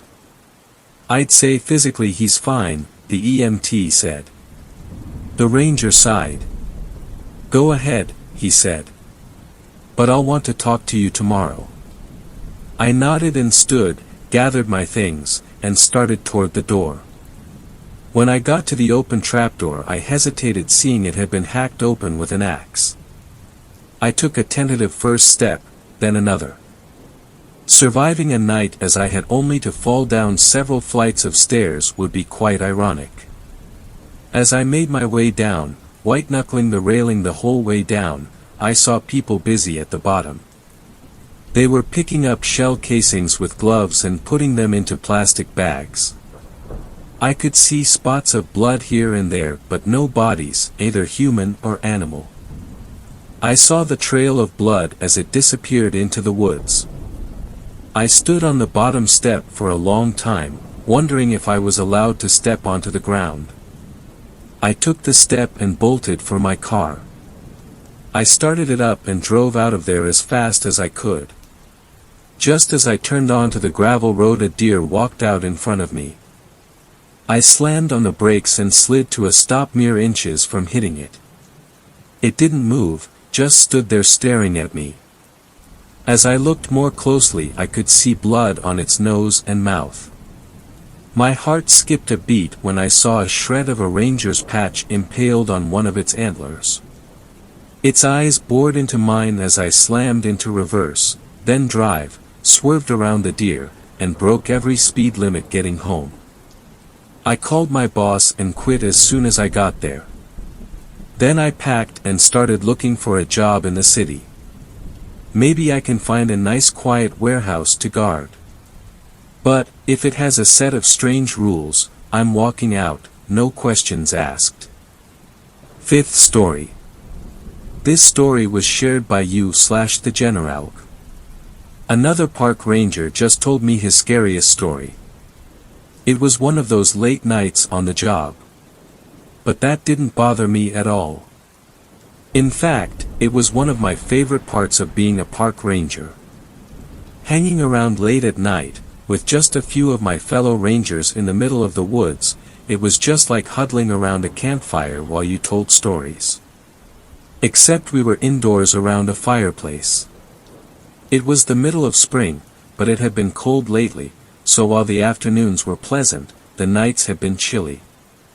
Which was why we were all inside gathered around a fire while on the clock. The ranger station was beyond comfortable with a fire, so I was contentedly sitting in one of the many leather couches facing it. We were all midway through a shift, and like many nights on the job, it was quiet, so we got to talking about nothing in particular. There's nothing like the natural flow of an unplanned conversation. Outside, the evening had slowly given way to night, and the darkness had settled upon the woods with its usual silent thoroughness. The area may be a park during the day, but at night, it was the woods. Parks inherently sound fun and brings to mind cookouts, whereas, the woods has an inherently spooky vibe. There were 4 of us sitting by the fire in the ranger station on that chilly night. Me, Harland, Anthony, and Craig. Craig had just finished talking about his cousin's wedding when Anthony asked Harland what his scariest story was from working here all these years. Usually, Harland just chuckled and said he'd heard some crazy things over the years. But not this time. This time, he sat there quietly for a moment before he said, "The Witch of Blackthorn Creek." That was when we all went completely still. If we were just like people huddled around a campfire, Harland was the one in charge of building the fire. He was the ranger we always deferred to. He'd been on the job long enough to have earned that right. Harland's family had also been in the area for generations, so if anyone had any stories to tell about what may have happened here, it was him. Plus he was a terrific guy. Hardworking and beyond helpful when you needed something. So when someone like Harland tells you he's heard of a story like that, you listen intently. Especially with the tone of voice he used. Serious and no nonsense, without a trace of amusement. The Witch of Blackthorn Creek, Harland began in a clear voice as we all gave him our full attention. The story was first told to me by my Uncle George, who had been a lumberjack for years. According to him, people said there was a curse on the land, which was placed there by a witch. It all started one year, when the harvest went bad. Since there had been nothing but plentiful harvests every year, it made people beyond suspicious. There was barely enough grain and stuff to get through winter. It didn't help matters that the town had generally been prosperous but had recently started to go through some financial difficulties. Then, numerous bits of misfortune happened within the community over the years. Houses burning down. People going missing and never being found again. Periodically, there would be something odd left lying around near where someone had vanished. Creepy things like weird-looking dolls made from wood that never failed to rattle people.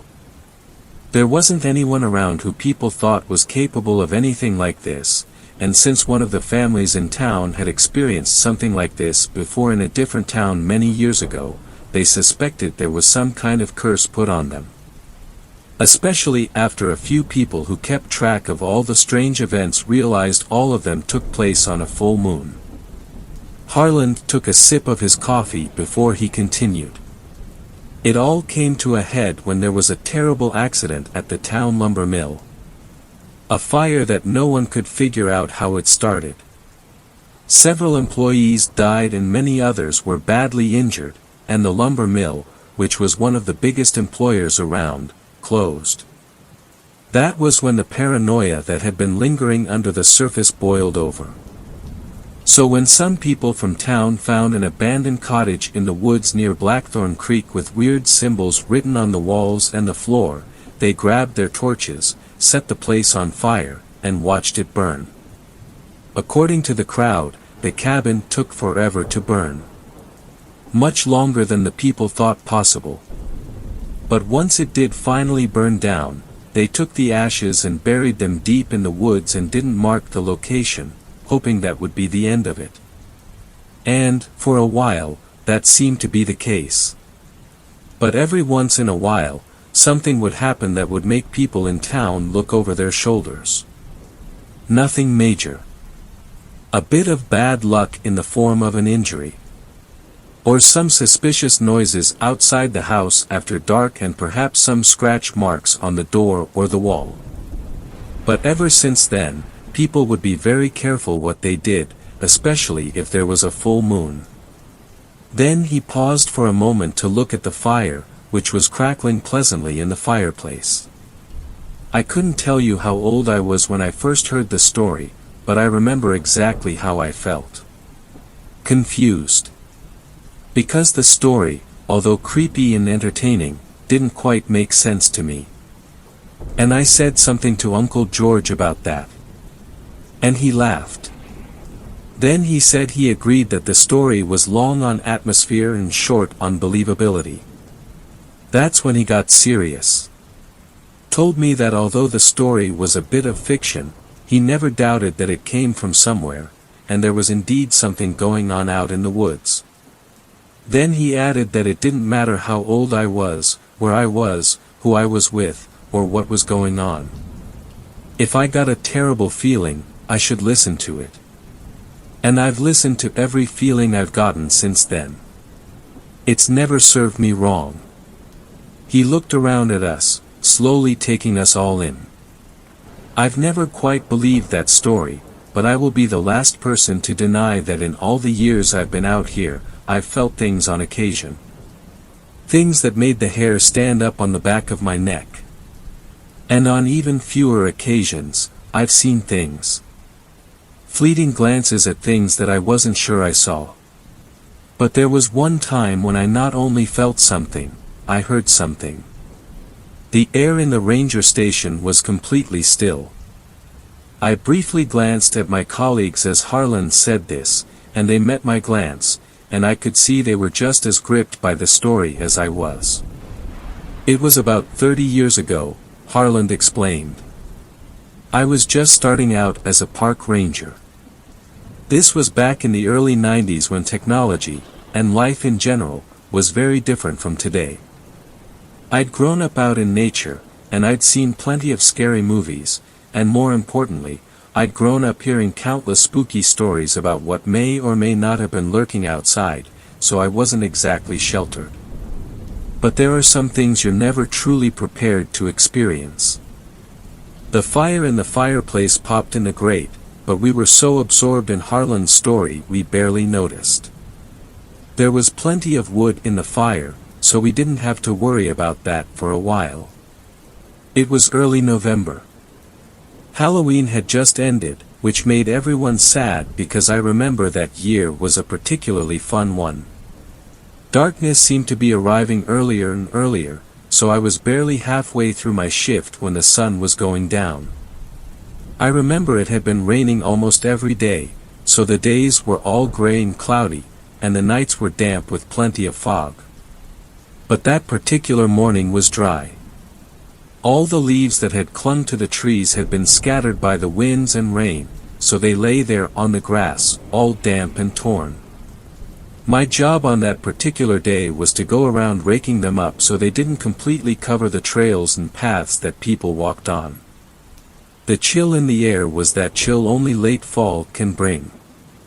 The dampness that seems to soak into your skin and never let go.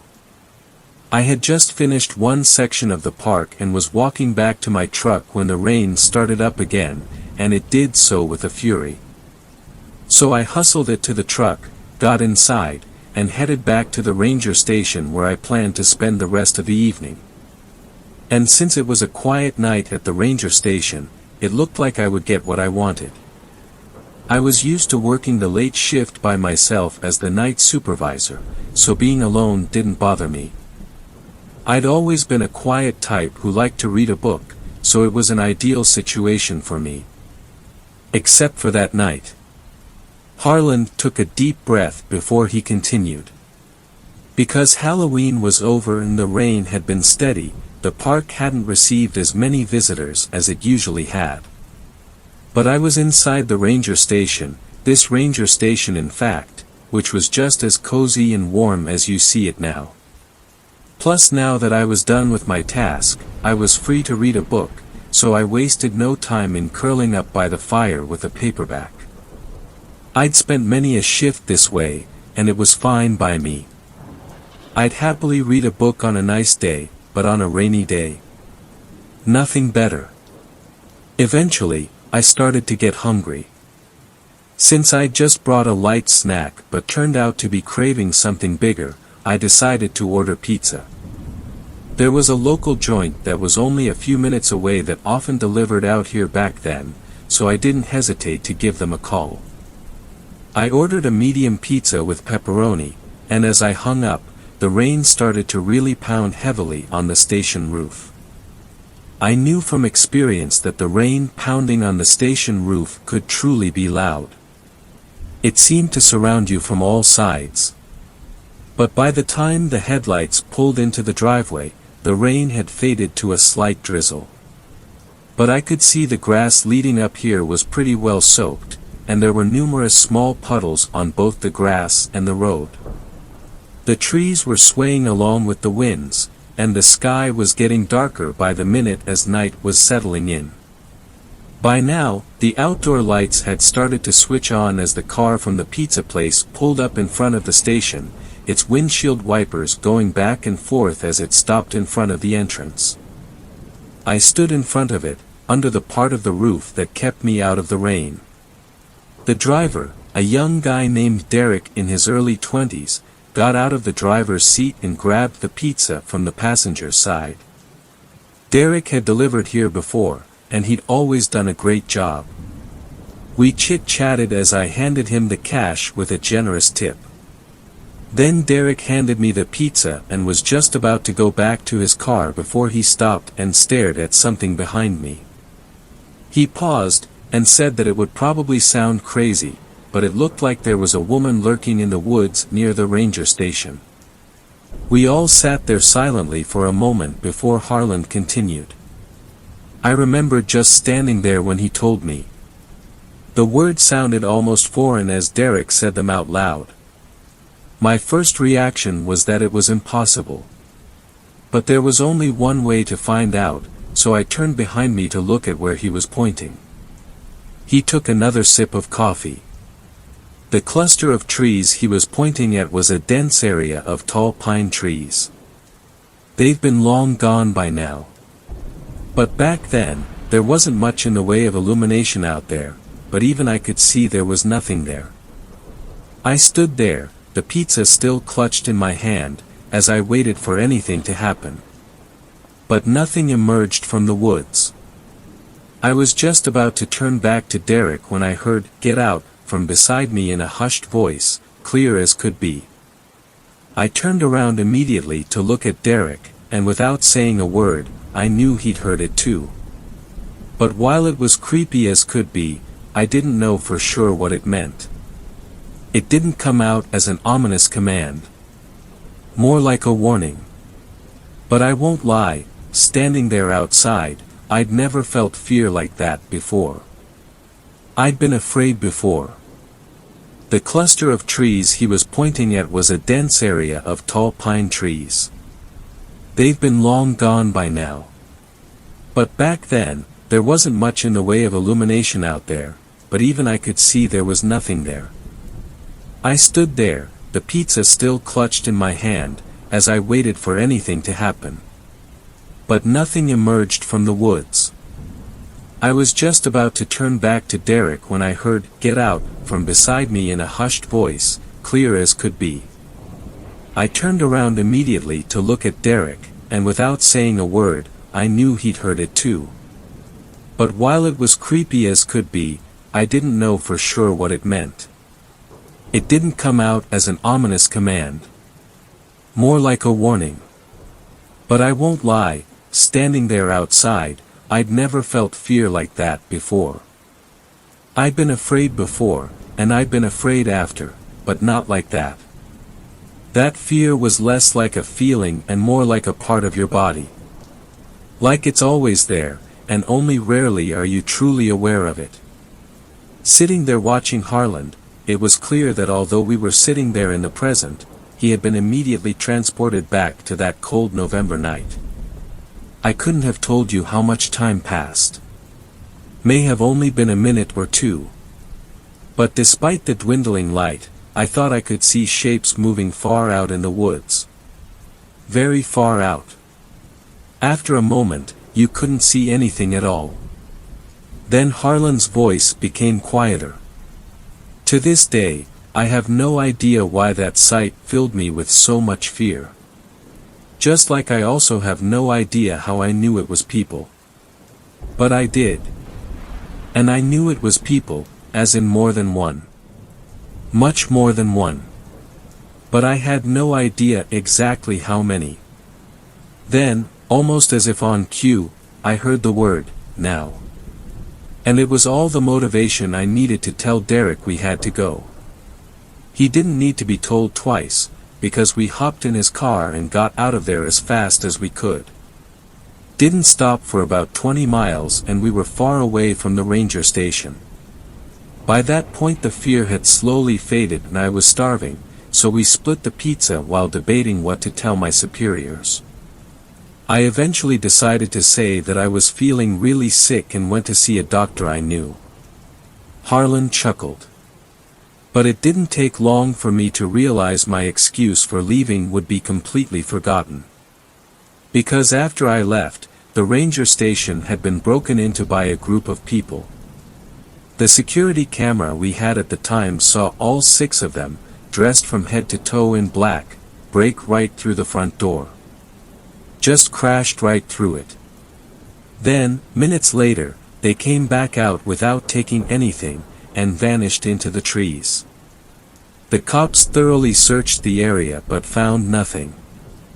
I found out when I called my superiors to tell them I had to leave because I was feeling horrible. From the time on the camera, they appeared to arrive within mere minutes after I left with Derek. We all exchanged a look as the fact that he really was talking about this ranger station dawned on us. Sitting across from us, Harlan didn't say anything, but I knew he could tell the 3 of us were seeing the ranger station like never before. The conclusion the cops reached, Harlan eventually said, is that it was a gang of professional criminals who saw the ranger station and decided to see what they could find. Since there was apparently nothing they could make use of, they split. And every year on that day since that happened, I've taken a single flower and left it by where Derek says he saw someone that night. I've never seen or heard that voice since that night, but on occasion, I've felt the presence of something or someone watching me, and not in an unpleasant way. But that's the thing about the woods. There's no telling what you may find in them. And if you're really paying attention, it's amazing what you can learn. Like I learned that November night, all those years ago, was a full moon. The clouds just happened to obscure it out here. Thanks a lot for watching the video till the end. Subscribe to our channel Horror in Detail. Drop your opinions/suggestions in the comments section, and like the video as it helps with the YouTube algorithm.